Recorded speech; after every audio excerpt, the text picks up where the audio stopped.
Welcome to TYT. I'm your host, Anna Kasparian, and we've got an okay show for you today. I'm not gonna lie to you. The news cycle today was, in my opinion, a lot of recycling of the same old stuff. There is a big story that I'll get to in the second hour with Rashad Ritchie, and it has to do with a fatal police shooting that took place in Grand Rapids, Michigan. And yes, that was a little bit of a tease, not only for the story, but for the co-host I'll be having on the show for the second hour, Rashad Ritchie from Indisputable, a show that I'm sure you're all watching already, but if you're not, you should be checking it out over at the TYT network. In the first hour, we'll talk about the NFT bubble potentially bursting. There is one prominent example that should make anyone who bought the NFT hype be a little bit worried. You should be a little concerned, okay? But can't say we didn't warn you guys. So we'll get to the details on that story. We'll also talk about how Kentucky has decided to effectively ban abortion, going along with all these other red states like Texas, Oklahoma, Florida. We'll get into that. But as I always say, if you want to help support the show, easiest way to do it is to like and share the stream if you're watching us online. If you're not watching us online, you can become a member by going to tyt.com/join, where you'll get all sorts of exclusive members only content, and you'll get to help keep us alive, sustainable here at TYT, and more importantly, independent. Well, why don't we get to our first story? Because unfortunately, we received yet another reminder that one of the most powerful women in this country is experiencing sharp mental decline, and Democrats are pretending like nothing's wrong. Concerns about Senator Dianne Feinstein's mental fitness are unfortunately making headlines yet again. And I say it's unfortunate because this has been an ongoing issue that the Democratic Party just refuses to address. At least they refuse to address it by revealing their identities, because the San Francisco Chronicle spoke to several of them, and they were willing to talk about just how concerned they are about Senator Feinstein, as long as the paper agreed to avoid printing their names. They're worried that that could lead to, a falling out with the senator and some of her allies. But the story here just gets into more details, more evidence of what Feinstein's been dealing with. It's really a tragic story, not only for people in California who are supposed to be represented by her, but also for her. It's terrible to hear that she's going through this, and she should resign. That's my take. Let me give you the details. So one lawmaker who spoke to the San Francisco Chronicle said that they had to reintroduce themselves to Feinstein multiple times during an interaction that they had. The interaction was a debate, just a one-on-one debate they were having on proposed legislation. It lasted several hours. And rather than delve into policy, Feinstein, 88, repeated the same small talk questions, like asking the lawmaker what mattered to voters in their district, they said. With no apparent recognition, the two had already had a similar conversation. So this is a new account, but we've heard similar stories from others as well. The conversation took place a few weeks before the death of Feinstein's husband. He had passed away in February, but I bring that up because some of her defenders are using her husband's death to provide cover for the obvious fact that she is experiencing mental decline. Now, her term doesn't end until 2024, which is why this is an important story to cover. And it's really critical that the Democratic Party be real about this. And it seems like they're unwilling to be real about it. One other anonymous congressperson said this: "I have worked with her for a long time, and long enough to know what she was like just a few years ago. Always in command, always in charge, on top of the details. Basically couldn't resist a conversation where she was driving some bill or some idea. All of that is gone. She was an intellectual and political force not that long ago. And that's why my encounter with her was so jarring, because there was just no trace of that." Now, look, I obviously have my political disagreements with Dianne Feinstein. And so there are certain elements of that quote, that statement, that I don't agree with. I never really saw her as a political powerhouse, but whatever, putting that aside, there clearly is a difference in the way that she's able to interact with her colleagues.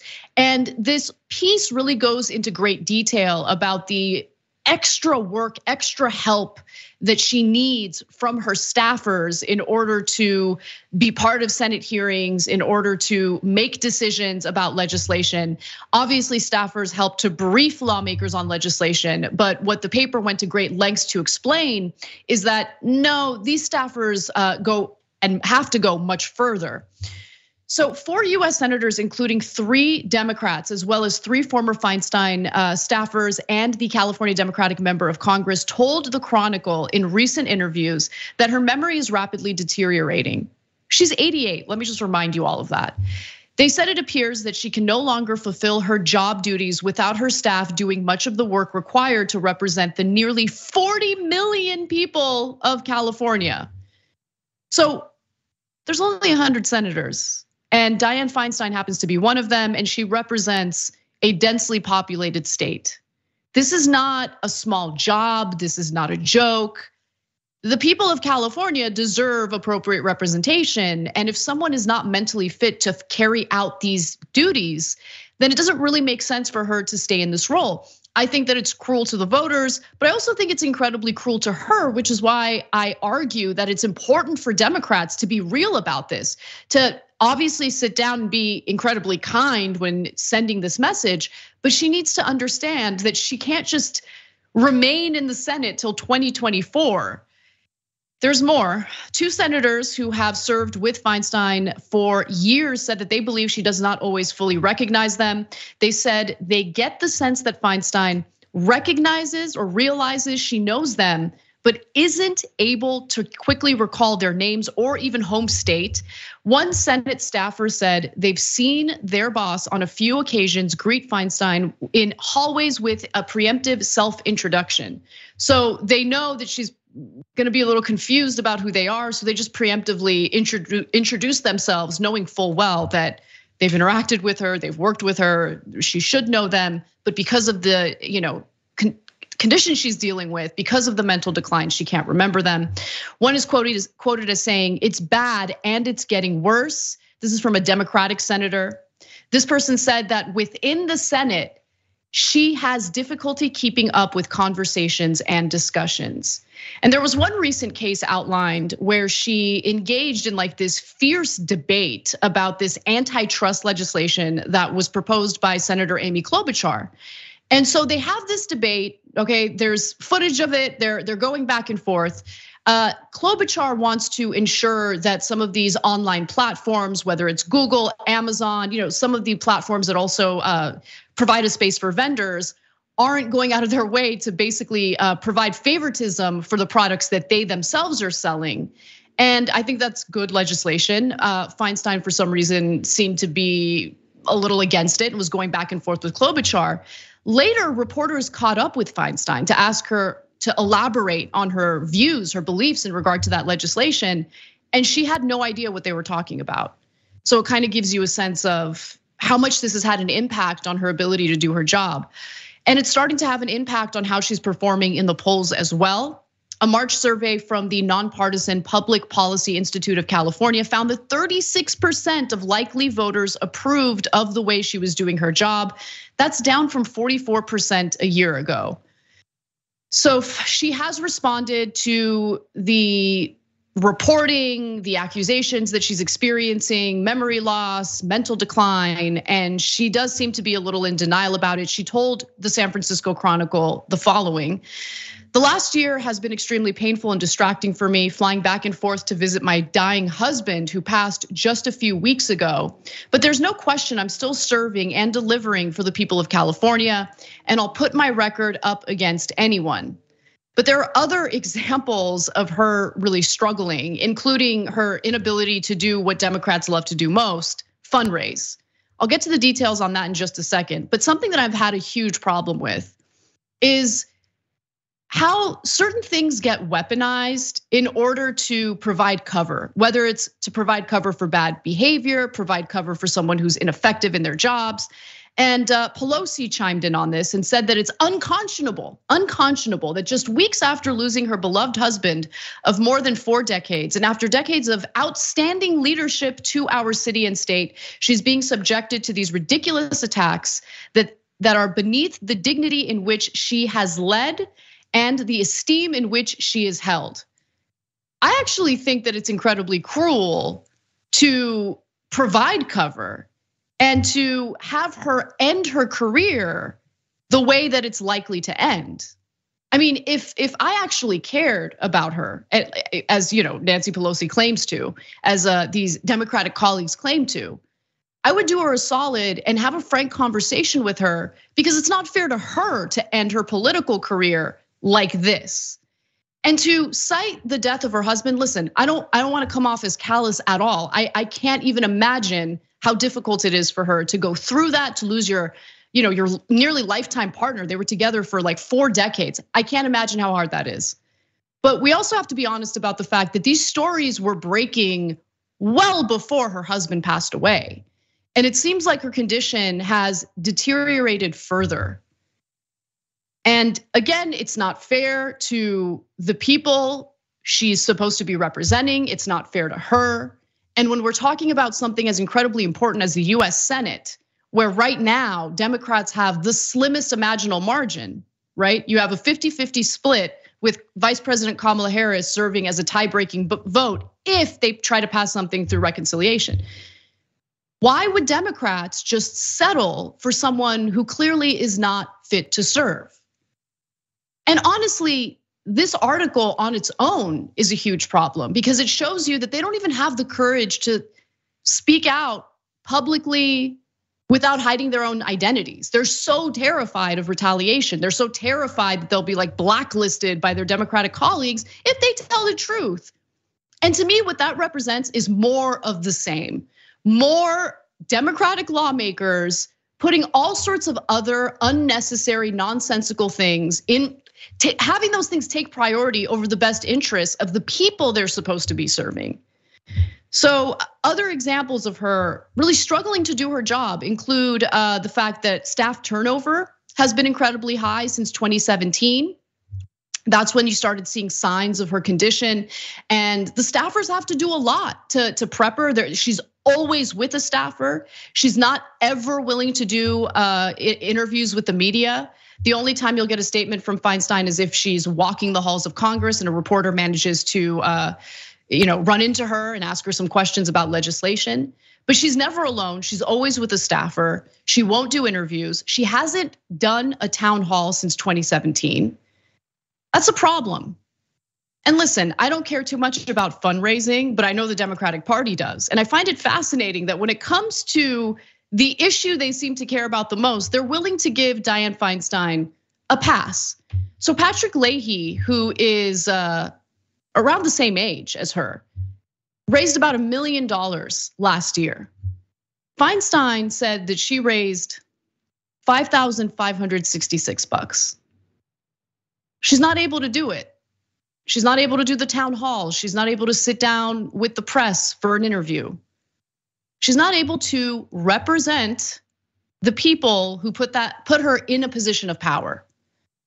And when you consider the seriousness of that role, when you consider how important it is for us to have real, representation, eventually real leadership in Congress, it doesn't make sense to continue providing cover for someone who's clearly experiencing tragic mental decline. And again, not to be callous about it, but what are our priorities here? What is the government for? Like, are lawmakers just meant to be there to fundraise, trade individual stocks, essentially do insider trading, enrich themselves? Like, what's the point of Congress?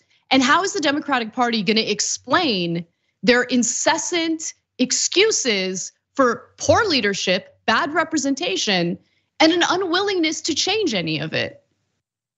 It's incredibly shameful. It really is. But that's where we are. That's what's happening with Dianne Feinstein. And I hate to hear it. I hate to talk about it, but that's where we're at. All right, well, why don't we move on to our next story, because this war against women continues. Now we've got some details about what Kentucky's been up to, one of the poorest states in the country.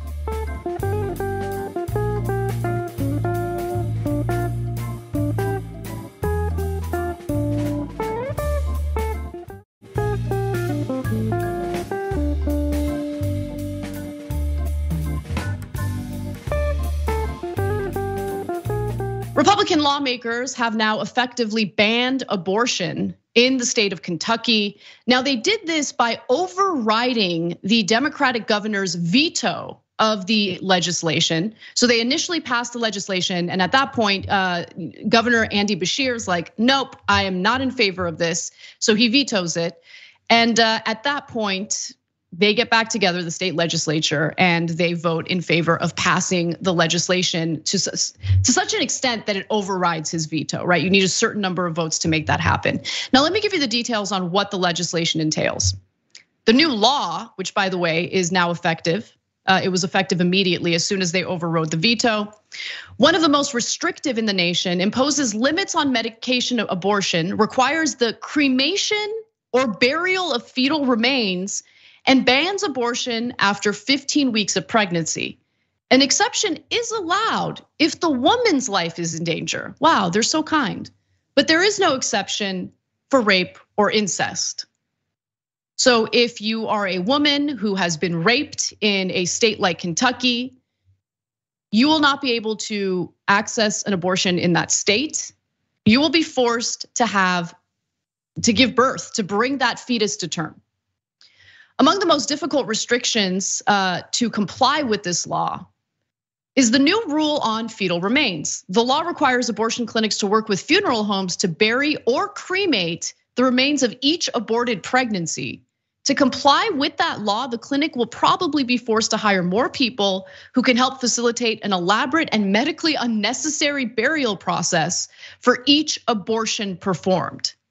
And the abortion providers in the state do not have the ability to do it. They don't have the resources. But even if they do have the resources, even if they manage to, I don't know, fundraise, find a way to get some sort of, grant from a wealthy lib benefactor, it doesn't matter. None of that matters because turns out funeral homes in the state of Kentucky have no interest in working with abortion clinics. So this is the roundabout way the state of Kentucky has banned abortion. And why did Andy Beshear veto it initially? Well, he says that rape and incest are violent crimes. They are. Victims of these crimes should have options, not be further scarred through a process that exposes them to more harm from their rapists or treats them like the offenders themselves. And again, I just wanna give you the exact numbers to show you how many of these state lawmakers have decided to be part of this manufactured nonsense about abortion in order to distract the people of Kentucky, in order to distract the American people from their inability to do anything of substance to improve the lives of their own constituents. And I'll make that case in a little bit, but here's what we're talking about. Late Wednesday, the Kentucky House voted 76-21, and the Senate voted 31-6 to override the veto. And this 15-week ban is modeled after the 15-week ban in the state of Mississippi, which is something that's been challenged in the courts. The Supreme Court is likely to hear about that case in the summer, but don't get too excited if you're under the assumption that they're actually gonna uphold Roe v. Wade. They have signaled, because of the conservative makeup of the Supreme Court, that they are willing to potentially restrict abortions in this country. So I give you all of that to say, obviously I'm against this. I've been very clear, I've been on the record about that. But I think it's worth taking a look at what really ails the people of Kentucky and how those are the very issues that are consistently ignored. These are the very people who are consistently neglected by Republican lawmakers in the state, okay? So if anyone from Kentucky happens to stumble across this video, I just want you to get to know your lawmakers. In fact, I want you to get to know your state. Because while these goons are specifically focusing all of their attention on this culture war, on this effort to control women's bodies, on this effort to punish women for engaging in sexual activity, there's a lot going on in that state that deserves some attention. So let's get to some of those details. According to data released Wednesday by Kentucky youth advocates, 205,000 children